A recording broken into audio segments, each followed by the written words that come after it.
learn that Eritrea has a bold blueprint for women's empowerment that's turning global expectations upside down.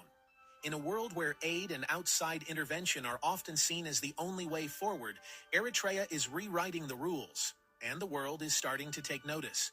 The United Nations chamber buzzed with talk of aid, development, and the urgent need for global cooperation. The air was thick with anticipation as delegates from every corner of the world gathered, each bringing their own perspectives and priorities to the table.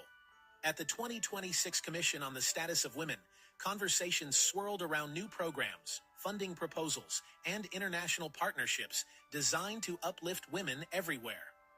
Delegates spoke passionately about the importance of financial support and international assistance, but then Eritrea's ambassador, Sophia Tesfamariam, took the floor, shifting the energy in the room.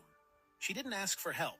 Instead, she introduced Eritrea's architecture of resilience, a philosophy built on the foundation of self-determination and collective strength. Her message was clear. True empowerment for women isn't imported or handed down from outside. It's built from within, forged by the people themselves through their own efforts and vision.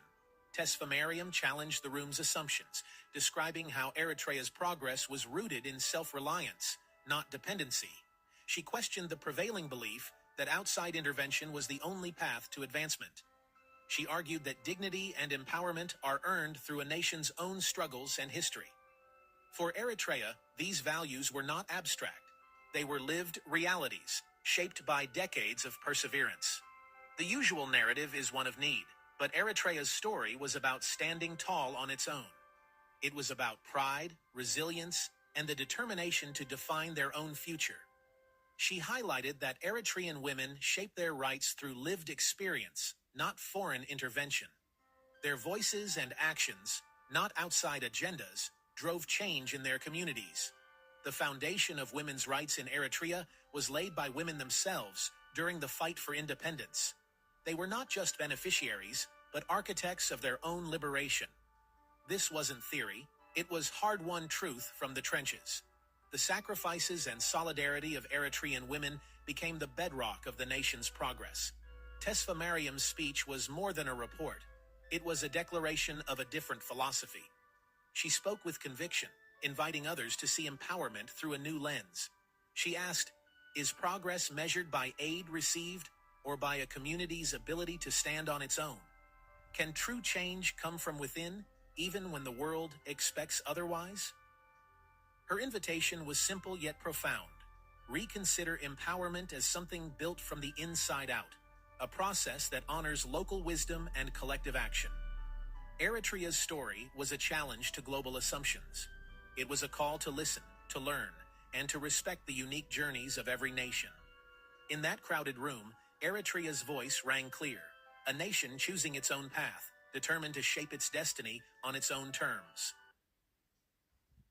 For independence, a conflict that shaped not only the nation's borders, but also its very soul.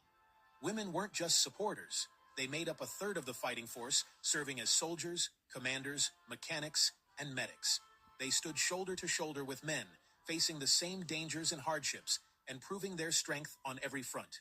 In the trenches, old ideas about gender faded away. Comradeship replaced tradition, and survival depended on trust, skill, and unity, not on outdated roles. A woman's worth was measured by her skill, her courage, and her commitment to the cause, not by marriage or motherhood, but by her actions and her resolve. This experience forged a new social contract. Women proved themselves essential to the nation's survival, earning respect and recognition through sacrifice and determination. Gender equality in Eritrea was born on the battlefield, not in a boardroom or through foreign influence. It was a necessity, not a slogan. Women learned to lead, strategize, and innovate under pressure. They became tacticians, teachers, and role models for future generations. When independence was finally won, these women didn't return to the sidelines. Instead, they helped build and lead the new nation, shaping its policies and its future. This history is the bedrock of Eritrea's resilience. The spirit of those women continues to inspire new generations. Empowerment wasn't imported. It was earned through sacrifice, through loss, and through unwavering commitment to freedom. The respect women command today was not granted by law, but by their actions in the fight for freedom. Their legacy is honored in every ceremony and every story told. The liberation of Eritrea and the liberation of its women are inseparable. Their destinies are forever intertwined. This legacy shapes Eritrea's identity and its vision for the future. Young girls grow up hearing stories of bravery and possibility. The story of Eritrean women is one of tested strength, resilience, and the will to overcome any obstacle. Their empowerment is a core national principle, woven into the fabric of Eritrean society and celebrated at every opportunity. It's a lesson written in the nation's history, taught in classrooms, and remembered in every family. And it's the foundation for and the unbreakable spirit of Eritrean women. Ambassador Tesfamariam redefined access to justice for Eritrea. Not just courts, but community and peace. Justice means everyone has the chance to thrive, rooted in the lessons of collective survival from the liberation struggle. It's about self-reliance and national responsibility, not dependency on foreign participants, not passive recipients. Solutions are found locally, with communities, elders, men and women, solving problems together. Justice is practical, accessible, and woven into daily life. It's not about ticking boxes for outsiders, but building a society that works for its people. Eritrea rejects external demands, choosing priorities based on its own needs.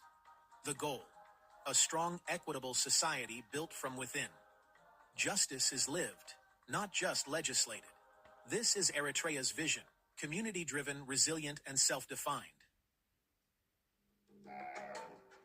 Eritrea's public health success is a testament to self-reliance. With a 95% immunization rate, nearly every child is protected from deadly diseases. This achievement wasn't bought with massive aid, but built through national commitment and community effort. Healthcare workers, many of them women, reach even the most remote villages. For mothers, this means peace of mind and freedom from fear. Healthy children can attend school and grow into productive adults. When mothers aren't consumed by worry, they can pursue education, work, and community life. This is empowerment in action, a ripple effect across society. Eritrea's immunization program proves that focused, local action can achieve world-class results. It's a visible symbol of national pride and capability. For Eritrean women, health is not an abstract policy, it's a daily reality.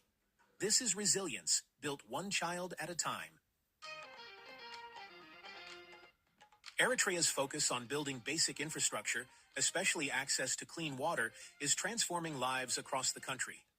In places where water once meant a daily struggle, hope now flows from every new tap and pipeline. Each year, safe drinking water reaches thousands more, especially in rural areas where the need is greatest. These new water sources are changing the rhythm of daily life, bringing relief and dignity to families who once walked miles for every drop. For women and girls, this means freedom from hours spent fetching water under the hot sun. Now, girls can walk to school with books instead of heavy jugs, and women can focus on new opportunities. Time once lost to drudgery is now spent in school, at work, or with family. Education, entrepreneurship, and quality time at home become possible when water is close at hand. Clean water is more than hydration. It's opportunity, health, and hope for a better future. It means children can grow up strong and families can thrive without fear of waterborne disease. These projects are built with community participation, fostering ownership and sustainability. Villagers come together to plan, build, and maintain their water systems, ensuring they last for generations. It's not about waiting for outsiders, it's about local solutions and agency. Eritreans are leading the way, using their skills and knowledge to solve their own challenges. Access to water reduces disease and lightens the burden on women as caregivers. Healthier children mean fewer trips to the clinic, and mothers can focus on nurturing their families. Each new well is a victory for women's rights and community resilience. These moments of celebration mark the beginning of new possibilities for everyone. The impact is profound. Healthier families, more education, and stronger economies. Water is the foundation for growth. Futures opened. With every drop, new dreams take root, and communities flourish. Eritrea